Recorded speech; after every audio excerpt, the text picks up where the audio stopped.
Espírito está muito bem. Vamos, por favor, para 1 Coríntios, capítulo 1.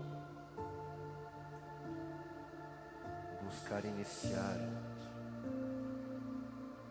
essas reflexões, essa série de mensagens sobre a cruz que vão acontecer aqui durante a conferência.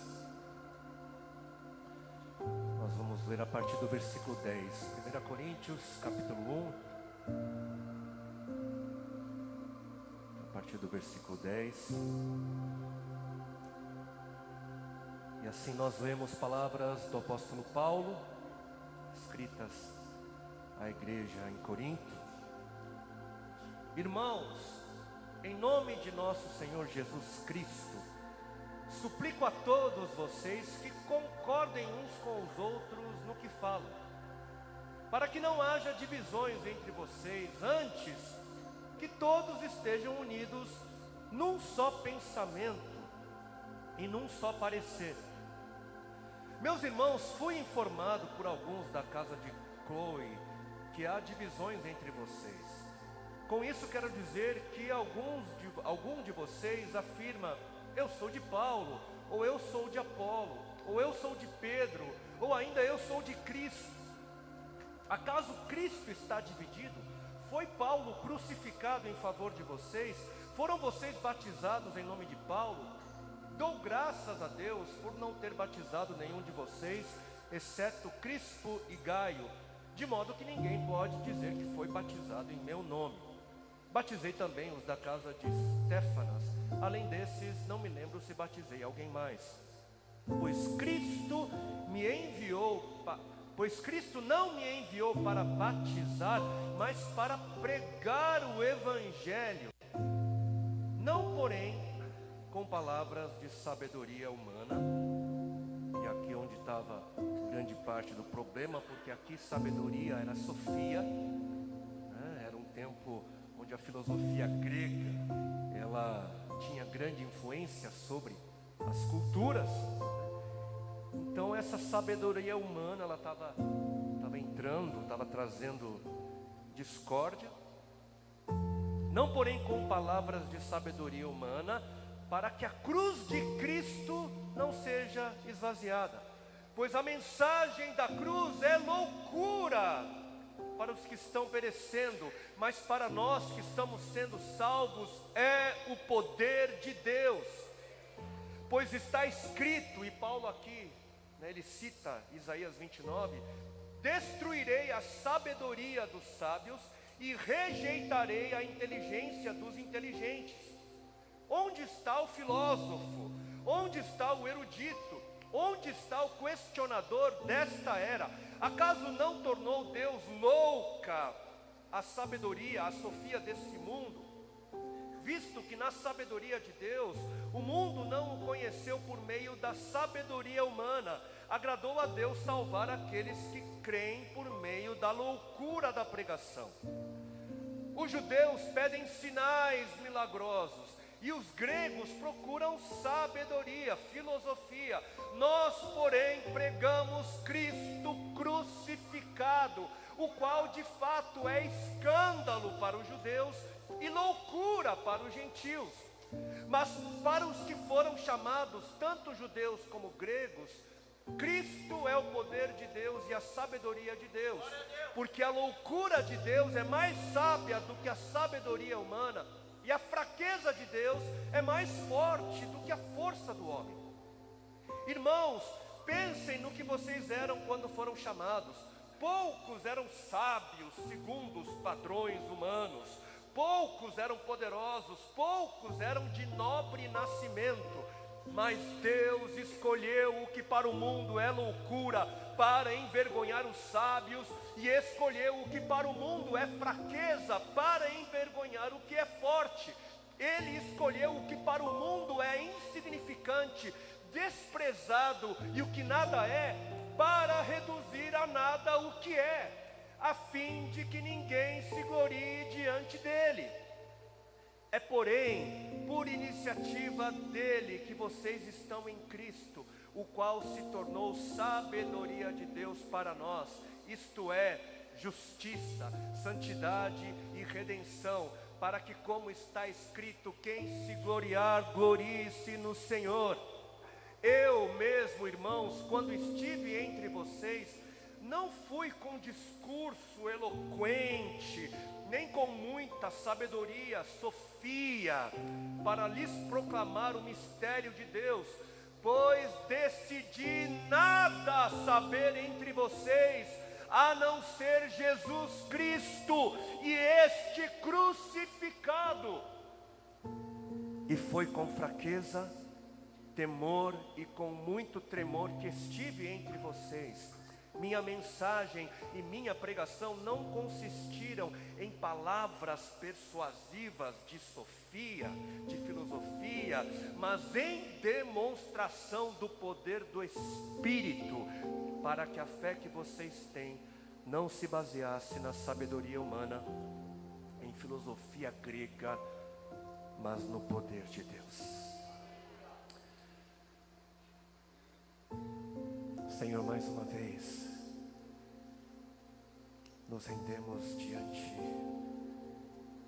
do Senhor, da Tua voz, diante do Teu Espírito que vem para nos convencer, vem para nos guiar.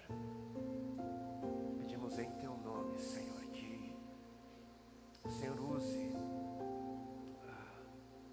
Teu instrumento, Teu vaso, que é limitado, que nada pode fazer se não for o Senhor a intervir e a fazer o Teu querer, diante de algo tão glorioso e central. Pedimos, Senhor, a Tua ajuda, a Tua intervenção em nome e para a glória de Cristo Jesus. Amém. Amém. Amém.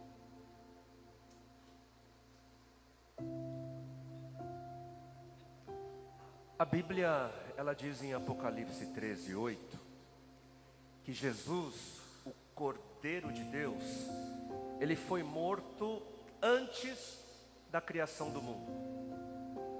Que o destino de Jesus já estava traçado muito antes da nossa existência.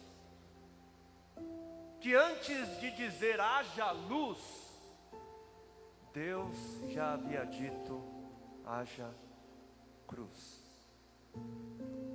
A criação e a cruz, então elas caminham juntos, né? São eventos interligados. Sem a criação não haveria cruz, e sem cruz não haveria criação. Sem uma humanidade perdida não haveria por que morrer, e sem um meio para salvar a humanidade que se perdeu, será que o amor teria prosseguido com a criação? Eu creio que não. Para Deus, então, criar a humanidade foi o mesmo que aceitar morrer pela humanidade numa cruz. A cruz, ela não foi uma surpresa. A cruz não foi algo que exigiu de Deus uma capacidade de improvisação. Porque a cruz foi planejada, a cruz foi prevista, pré-ordenada antes da fundação do mundo.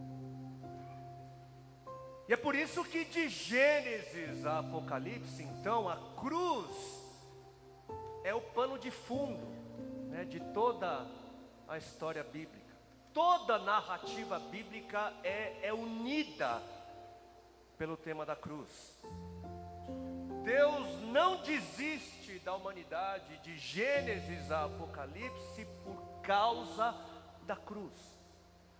O amor de Deus é provado na cruz, né? O grande e esperado clímax do Antigo Testamento se cumpre no Novo, quando aquele que esperava o seu momento de salvar a criação perdida morre em uma cruz.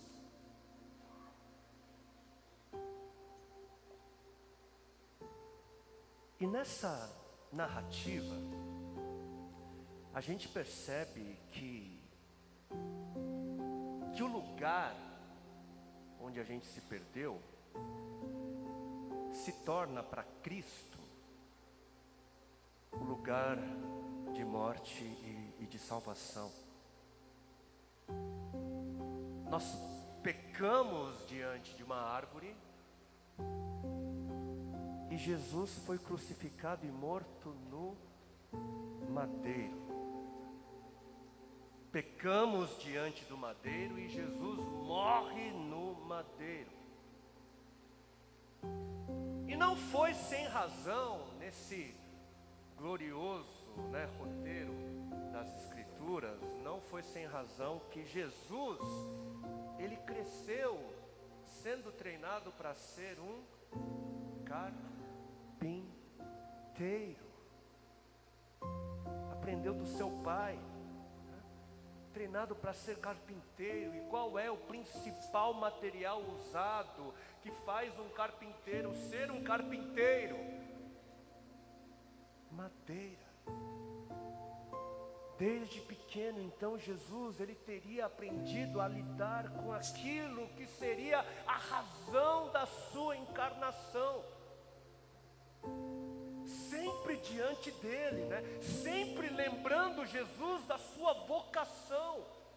Jesus sempre sendo lembrado para qual razão ele havia vindo ao mundo. O madeiro, a cruz. E a cruz precisa estar sempre diante de nós, nos nossos pensamentos. A gente precisa constantemente ser lembrado da cruz. Porque não é à toa que aquilo que nos distingue, que aquilo que nos faz diferentes, não é à toa que seja a cruz. Não é à toa que no topo das estruturas, dos prédios onde as igrejas se reúnem, não é à toa que no topo a gente vê o quê? Uma cruz. Porque a cruz é a nossa identidade, a cruz é a nossa vocação, a cruz é central no Evangelho. Se alguém quiser me acompanhar, negue-se a si mesmo, tome diariamente a sua cruz e siga-me, disse Jesus. O apóstolo Paulo aos Coríntios, disse o quê? Decidi nada saber a não ser a Jesus Cristo e este crucificado. A cruz é fundamental na fé em Cristo. E é de máxima importância a gente entender bem, entender direito o significado da cruz para as nossas vidas.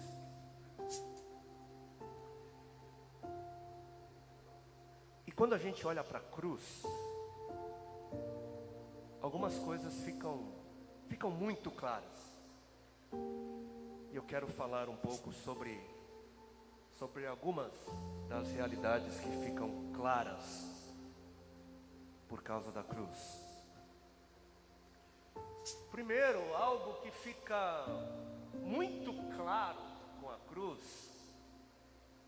é o Jesus a quem a Bíblia descreve como sendo a expressão exata de Deus. A cruz, ela deixa claro quem é o Jesus a ser adorado. E a Bíblia diz em Hebreus capítulo 1, versículo 3, que Jesus sim é o brilho da glória, o resplendor da glória de Deus, e Ele é a expressão exata do seu ser. Jesus é a expressão exata de Deus. que se alguém quer conhecer a Deus como Ele é exatamente, basta conhecer a Jesus.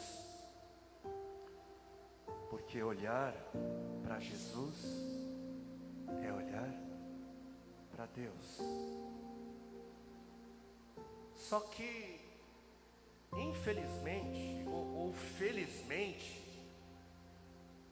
nem todo Jesus é o Jesus que é a expressão exata de Deus. Eu falo de novo, nem todo Jesus é o Jesus que é a expressão exata de Deus. E isso é porque o principal problema do coração da humanidade, o principal problema desde a queda, é o pecado da idolatria. A idolatria é o principal problema. E idolatria é muito mais do que se curvar diante de uma imagem ou de uma escultura. É muito mais profundo. Idolatria é o entendimento que a gente cria sobre Deus a partir de quem a gente é, e não a partir da sua revelação.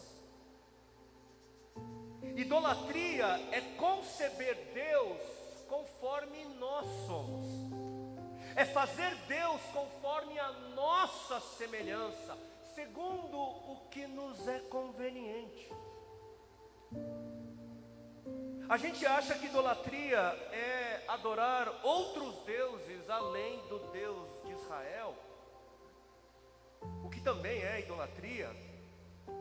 Mas em muitos casos, idolatria é fazer o Deus de Israel um Deus segundo os nossos critérios, os nossos pensamentos, achismos, opiniões, segundo as nossas preferências. E eu não sei quantos aqui se lembram do famoso episódio do bezerro de ouro, lá no capítulo 32 do livro de Êxodo. Só para recapitular, Moisés ele havia subido o monte para passar um tempo com o Senhor, e ele não teve pressa para descer. E o povo que ficou lá embaixo, debaixo da liderança de Arão, esse povo acaba pressionando a Arão para fazer Deus se manifestar. E aqui a gente já percebe sinais de idolatria no coração do povo. Porque no entendimento desse povo, Deus não pode levar o tempo que Ele quer para se manifestar. Na concepção desse líder que dá o que o povo pede, Deus não pode deixar de se manifestar. Deus tinha que ser como e quando o povo queria. Ou seja, um Deus segundo o coração deles. E Arão que ficou na posição de líder enquanto Moisés não estava, quando pressionado, ele fez o quê? Ele fez um bezerro de ouro. E algo que a gente não percebe no nosso português, mas se percebe no hebraico, quando Arão ele apresenta, ele mostra o bezerro, sabe o que ele faz? Arão ele apresenta o bezerro de ouro e diz que Elohim, ele diz que Yahweh, Jeová ali estava. Arão ele cria um bezerro dourado e não diz que era um outro Deus, não foi isso. Mas ele faz o bezerro, apresenta para o povo e diz: este é Yahweh, este é o Senhor. E por isso muito cuidado para autenticar a sua fé, para autenticar a sua fala, para autenticar a sua reza, não basta pronunciar o nome de Jesus. Produzir um ídolo no coração e chamar esse ídolo de Jesus é tão idolátrico quanto dizer que o bezerro de Arão era Yahweh.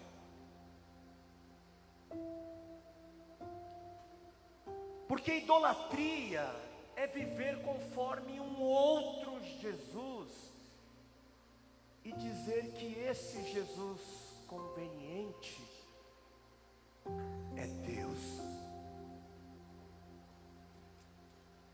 E como nos alertou o profeta, o nosso coração é uma fábrica de ídolos. Nós fazemos deuses ou fazemos Deus conforme as nossas expectativas, conforme os nossos desejos carnais. Tem gente que está adorando ídolos e chamando esses ídolos de Jesus.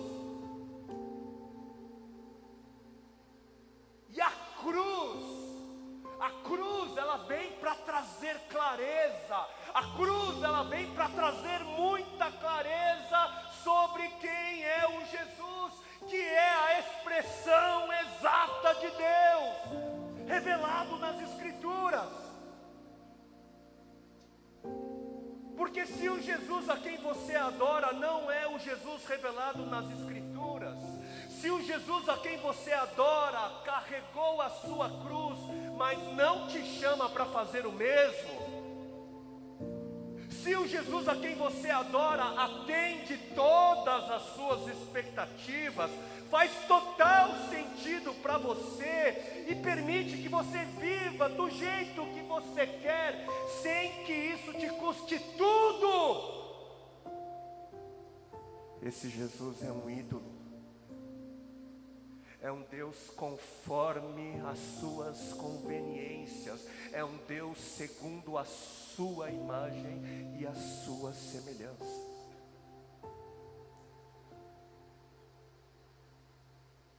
Um Jesus sem cruz não é o Jesus revelado nas Escrituras. Uma igreja sem cruz não é a igreja de Jesus revelado nas Escrituras. Um discípulo ou uma discípula que não carrega a sua cruz não segue o Jesus revelado nas Escrituras. Um evangelho sem cruz não é o evangelho que é o poder de Deus para salvar todo aquele que crê.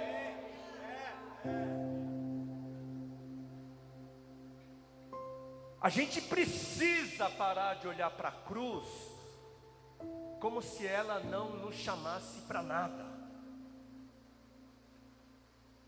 A cruz que é pendurada no pescoço de muitos é muito mais do que um enfeite legal. E é essa a outra clareza que a cruz traz. A cruz mostra com muita clareza a forma, a maneira da vida cristã. A gente declara que Jesus morreu na cruz para nos salvar, sim. Jesus morreu na cruz, sim, para nos salvar, mas não termina aí. Se a gente termina aqui, é porque o nosso coração idólatra não quer ver além, não quer ir além. Olha, até aqui é conveniente o bastante, mas além não. Sim, Jesus morreu para nos salvar, mas uma vez salvo, nos mostrou o caminho a ser trilhado, nos mostrou o propósito da nossa salvação. Quando nós somos salvos, nós passamos a enxergar, as vendas dos nossos olhos são arrancadas. A gente não foi salvo para ser salvo. A gente foi salvo para viver uma vida de gente salva. E gente salva tem missão para cumprir. Gente salva tem cruz para carregar. Salvos para cumprir o nosso propósito em Deus. salvos para revelar para o mundo o Jesus da cruz.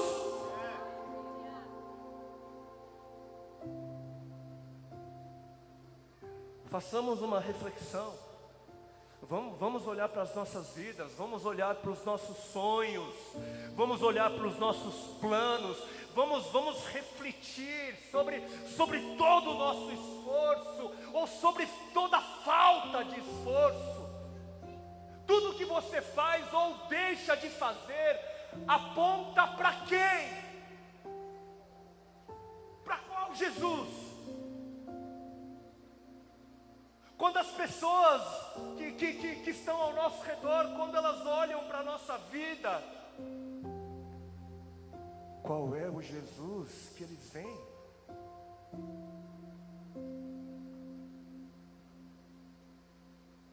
E a cruz significa o quê? Para você, o que significa a cruz? Porque para quem está se perdendo, é loucura. Para quem está se perdendo, é tolice, é escândalo. É coisa de gente perdida pensar assim sobre a cruz. Mas o que significa a cruz? Por que a cruz é um escândalo e tolice? Escândalo para os judeus e tolice para os gregos. É um escândalo porque a expectativa que os judeus tinham sobre o Messias era que o Messias, ele seria o libertador de Israel. Era essa a expectativa. A expectativa dos judeus era que o glorioso Messias do poderoso Yahweh, ele enfim livraria Israel do controle e da opressão satânica do Império Romano. Era essa a expectativa. Inclusive a gente vai perceber que até a ressurreição, Jesus precisou morrer e ressuscitar. Até a ressurreição, os discípulos de Jesus não entenderam o que aconteceu na cruz. Porque na cruz toda expectativa, todo ídolo foi destronado, foi desfeito na cruz. Eles perderam o chão, os discípulos, eles ficaram perdidos. Por quê? Porque eles achavam que Jesus iria ser o rei que teria vindo para inaugurar um novo tempo, que teria vindo para inaugurar o reinado, né, de Deus na terra, e que livraria Israel da tirania de Roma. A expectativa era de um Jesus conquistador, um rei guerreiro e vitorioso como Davi. E os discípulos seguiam a Jesus. Quando a gente olha nas conversas, eles seguiam a Jesus na expectativa de se tornarem ministros, de se tornarem secretários, né, pessoas importantes e cheias de honra, porque afinal de contas eles faziam parte do círculo íntimo do rei.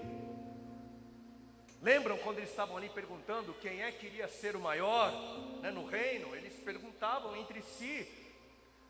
Havia uma expectativa de um reinado terreno. E por isso, na cabeça, na compreensão dos judeus, um Messias humilhado, um Messias fraco, castigado pelo inimigo e morto numa cruz. Blasfêmia! Escândalo! Um Messias sem glória humana, como ousa? E a cruz era algo tão grotesco que cidadãos romanos, eles nem ousavam, né, sequer falar de crucificação. Era falta de etiqueta falar de cruz. E pela lei romana, cidadãos romanos não poderiam morrer numa cruz. Por quê? Porque a cruz era algo separado, era uma sentença de morte separada para gente de baixa categoria. A cruz era algo reservado para escravos, para criminosos, inimigos do Estado. E não para qualquer tipo de criminoso, mas dos piores tipos. E especialmente para os rebeldes contra Roma. Especialmente para os rebeldes. E foi uma forma de morte que foi aperfeiçoada pelos romanos. E foi aperfeiçoada para ser intencionalmente lenta e terrível. Por quê? Porque era para desmotivar qualquer tipo de insurgência. Era para desmotivar qualquer tipo de rebelião contra Roma. E por isso a crucificação era um espetáculo público de humilhação, de tortura, de morte. Era um espetáculo público intencional, porque era Roma dizendo: é isso o que acontece com quem se rebela contra nós.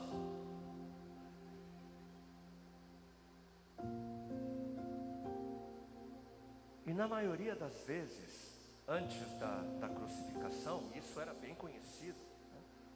Os criminosos, eles eram castigados com chicotadas, né? Flagelos, e esses chicotes, eles eram projetados para causar estragos terríveis, né? Dores terríveis, né? Haviam nas pontas, né, das tiras de couro, tinham bolinhas, né, de metal e pedaços de ossos, né? Para quê? Para fazer com que a pele rompesse, né, e provocasse uma explosão, né? Para que pedaços de pele e sangue voassem, né, a cada chicotada. Era um espetáculo. E existem registros que vão, né, dizer que até intestinos eles acabavam ficando expostos, né, pendurados, por conta do poder de destruição desses chicotes.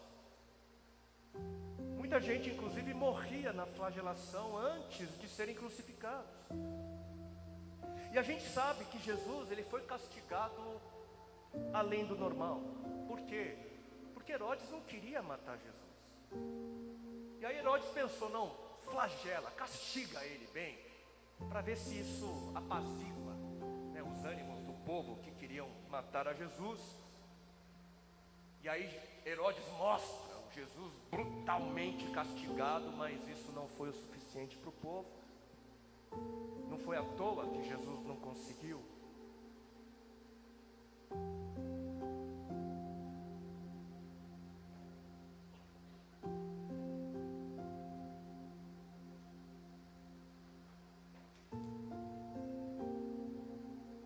O castigo foi tão grande que ele nem conseguiu carregar a cruz. E esse trajeto levando a cruz até o local da crucificação fazia parte do espetáculo, né, de humilhação. E a gente sabe que é por conta do respeito, é por conta de uma tentativa de salvar alguma dignidade de Cristo, né, que foi crucificado. Só que, diferentemente do que a gente costuma ver nas pinturas, Jesus, com quase certeza, com muita probabilidade, ele estava nu.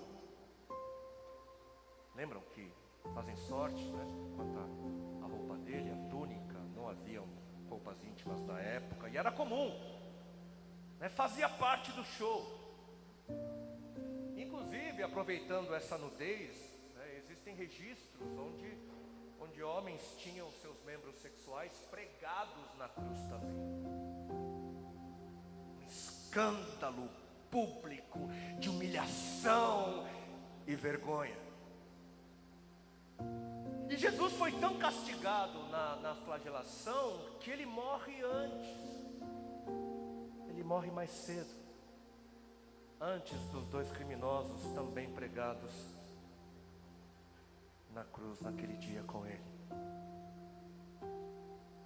Imaginem um homem morto como são mortos os estupradores, como são mortos os ladrões, os assassinos, os rebeldes.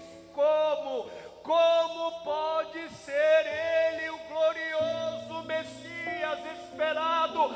Blasfêmia, escândalo.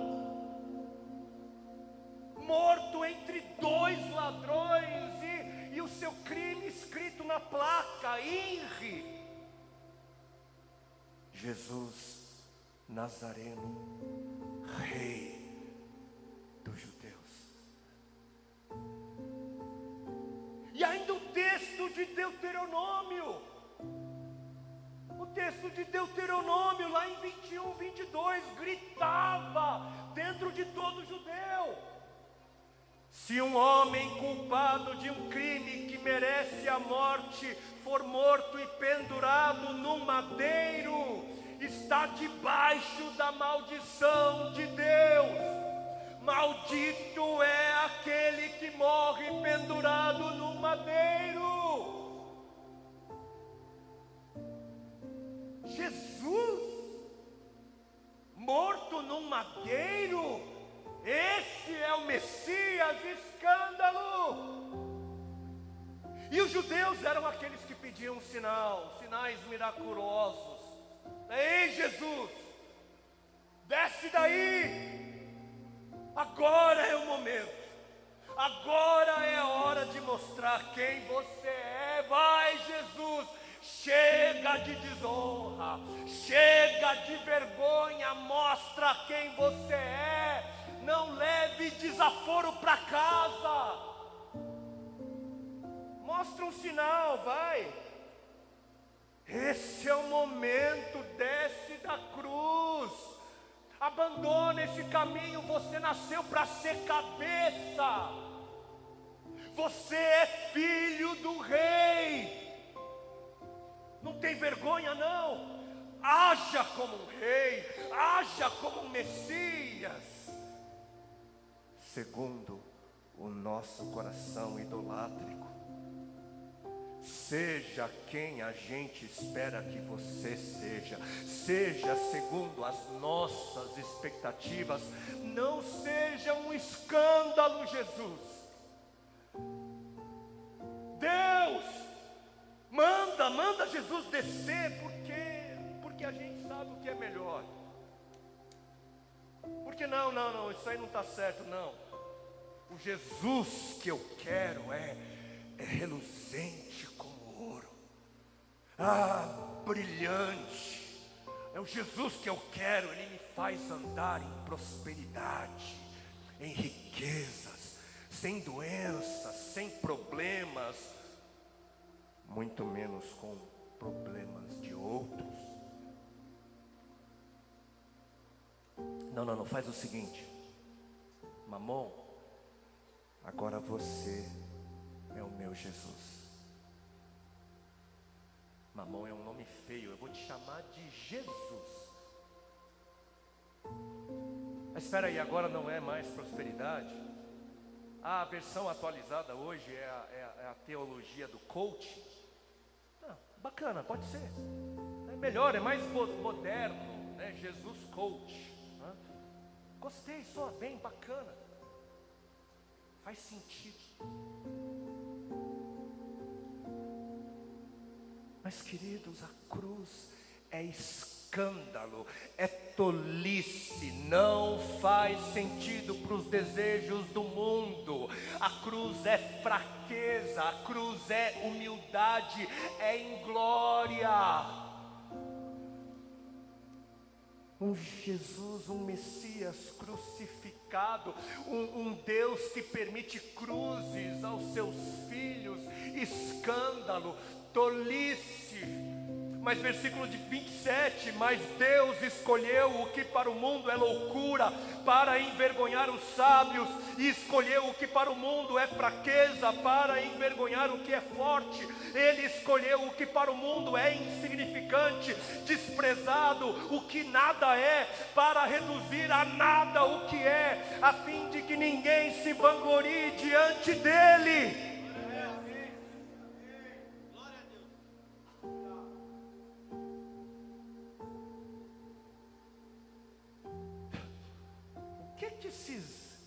O que esses japas estão fazendo? Nem nome a gente tem. Hã? É japa. Eu sou coreano. Hã? Estrangeiros, insignificantes, de olhinho puxado. Filho de uma refugiada norte-coreana. Nada. Mas são esses a quem eu escolho, diz o Senhor. Os que nada são, os pequenos, os fracos, os humildes, para envergonhar a soberba do mundo. Deus escolhe os insignificantes. Deus escolheu a mim, escolheu a você. Para quê? Para vivermos uma vida que é tola, é louca aos olhos do mundo.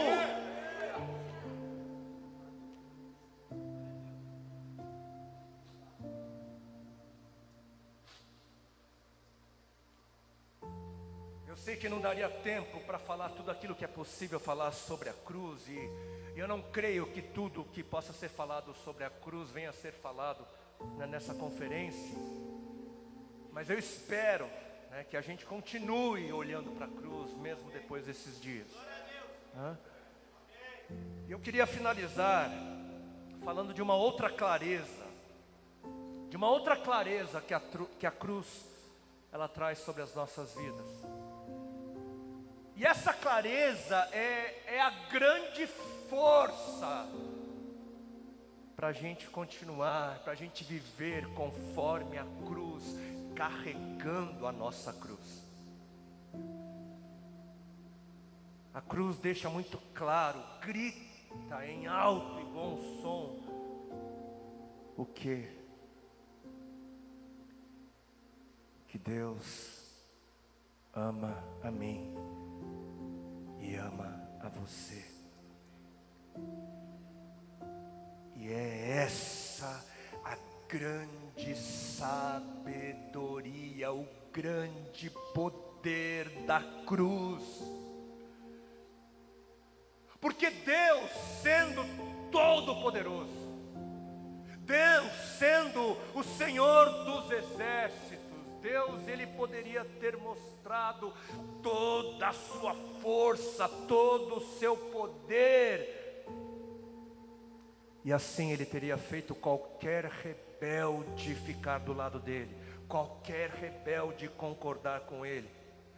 Deus poderia ter usado todo um arsenal de poder, todo um arsenal, fazer a terra tremer, ventos fortes soprarem, tempestades, relâmpagos, fazer o exército de anjos dele aparecer, só para forçar rebeldes a tremerem e então obedecerem.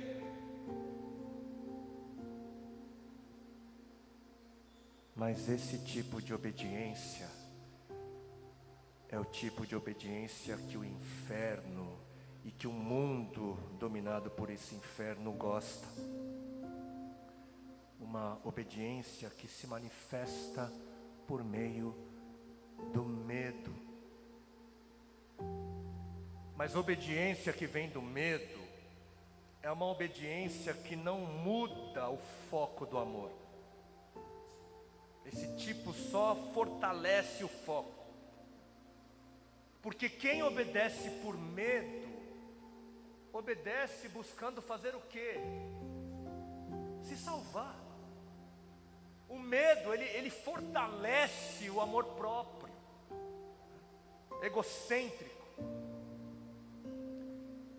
E como? Como então a sabedoria e o poder de Deus se manifestam por meio da cruz? Por meio da cruz. Sabe o que Deus faz? Deus faz com que rebeldes deixem de ser rebeldes porque querem. Através da cruz, Deus faz com que pessoas cheias de medo sejam libertas pelo perfeito amor que lança fora todo medo. Porque o poder da cruz é o poder do amor, que faz nascer amor no coração de todo rebelde. Isso acontece uma vez que eles percebem aquilo que o amor fez por eles. Deus é amor.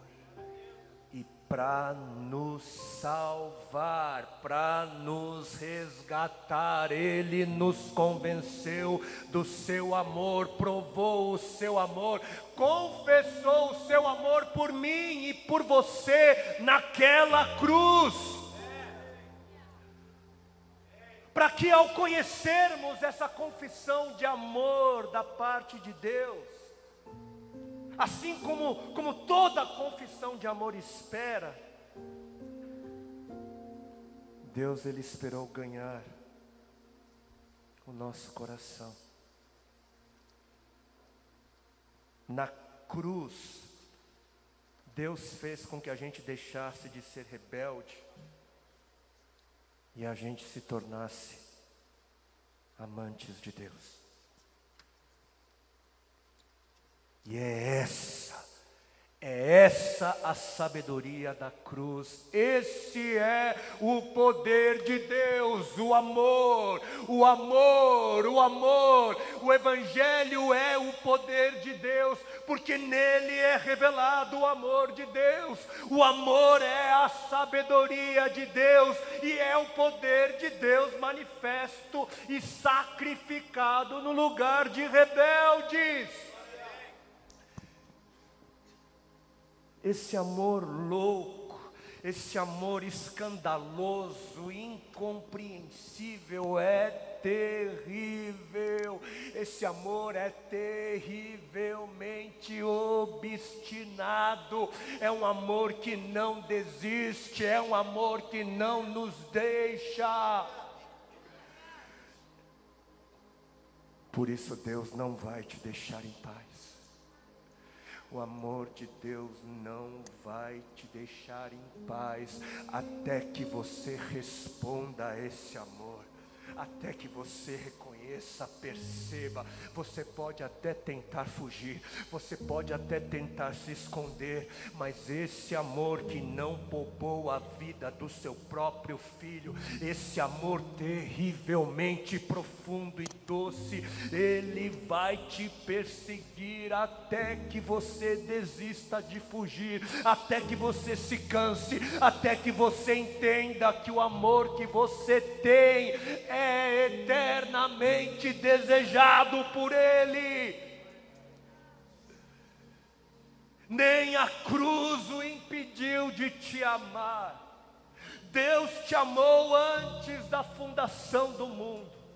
Ele te criou em amor, Ele te chamou em amor, Ele se humilhou, Ele foi torturado, Ele foi machucado, Ele foi traído, abandonado e foi morto da forma mais angustiante e espetacular possível. Por quê? Para quê? Para que não restassem dúvidas, para que nenhum olho que não viu e para que nenhum ouvido que não ouviu pudesse receber com muita clareza a mensagem da cruz que diz: eu te amo, eu te amo, eu te amo.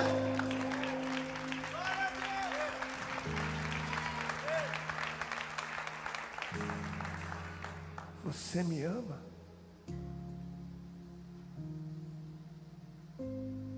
Você me ama? Você me ama?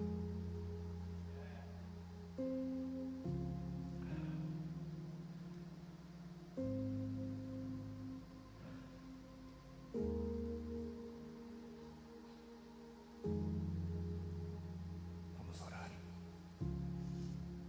Curve a sua cabeça. Se perceba diante daquele que te viu, te enxergou, te amou antes da fundação do mundo. Que te amou apesar de você. Que não desistiu e foi até o fim. Filipenses 2:8, ele se humilhou, tornando-se obediente até a morte, e morte de cruz. Em 1 Pedro 2:24, vai complementar dizendo: carregando ele mesmo em seu corpo sobre o madeiro os nossos pecados, para que nós, mortos para os pecados, vivamos para a gloriosa justiça de Deus.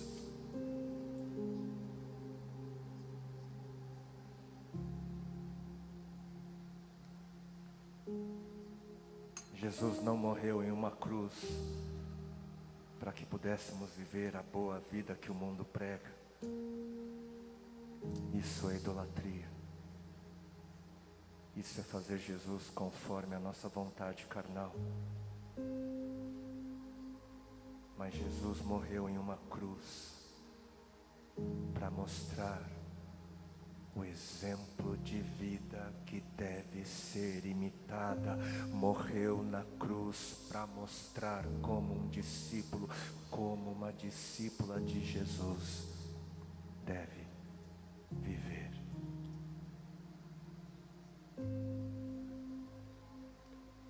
Obrigado, Senhor, porque para nós essa mensagem, a mensagem da cruz, não é escândalo.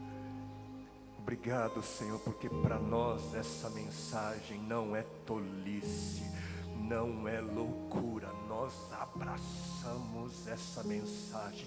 O nosso desejo é viver essa mensagem. O nosso desejo, a nossa oração é que as nossas vidas encarnem, sejam encarnação dessa mensagem. O nosso clamor é: Senhor, Senhor, Senhor, te vemos, te reconhecemos.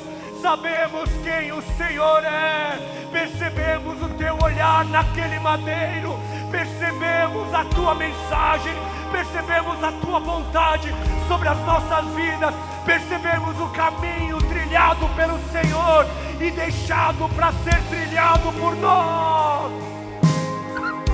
Rejeitamos todos os outros, rejeitamos todos os outros ídolos. E a convite do Senhor, clamamos, Senhor, que o nosso entendimento, que o nosso pensamento seja um só, que a nossa fé esteja em Jesus e este crucificado, que o nosso sinal, que a nossa identidade, que a nossa oração seja: até que tudo em mim,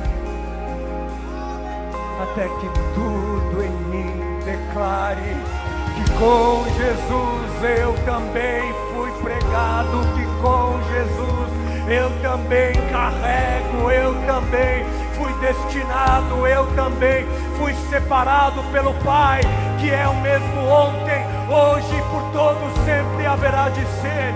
E ontem o Pai que não muda foi aquele que enviou o seu próprio Filho por amor a muitos, a carregar e a padecer a dura, mas gloriosa realidade da cruz. Oh, e assim como o Senhor fez ontem, o Senhor continua fazendo hoje. E aqueles que têm ouvidos para ouvir, dizem sim, sim, sim à loucura da cruz, sim à loucura da pregação da cruz, sim ao escândalo. Oh, que a minha vida seja escandalosa, oh, que a minha vida seja considerada tola, oh, que a minha vida seja considerada loucura, loucura para aqueles que se perdem, loucura para o mundo. Mas aos teus olhos, seremos aqueles que são salvos, que estão sendo salvos pela loucura, pelo escândalo da cruz, pela loucura, pelo escândalo do glorioso Filho de Deus, do Messias, de Jesus Cristo, pregado numa cruz, no lugar de rebeldes, se fez rebelde, se fez maldito no nosso lugar. Sim, sim, sim, maldito é todo aquele que é pendurado no madeiro. E para que a nossa morte não tivesse que vir, Jesus tomou o nosso lugar e se fez maldição, se fez maldito e abraçou o madeiro, abraçou aquela cruz, para que nós sim pudéssemos viver em liberdade. E uma vez livres, uma vez libertos, uma vez conquistados, uma vez quebrantados por um amor incomparável, em gratidão, em louvor, em adoração.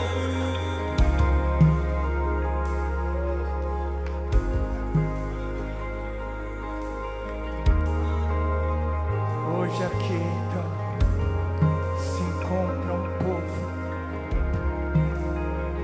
querendo aprender de Jesus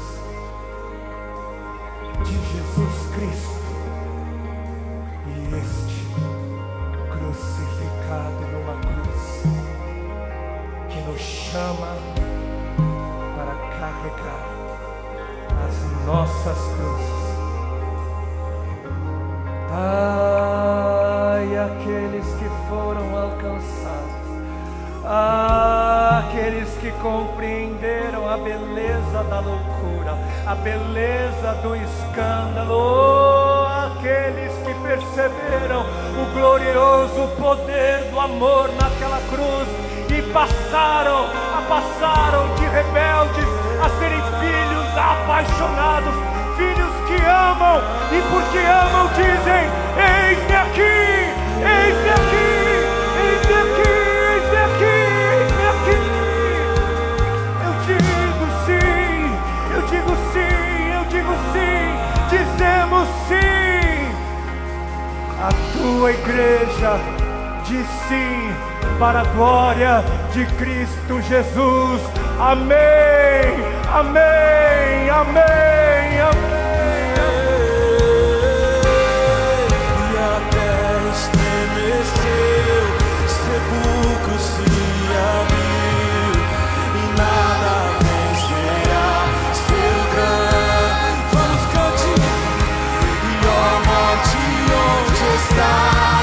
O rei ressuscitou, ele venceu.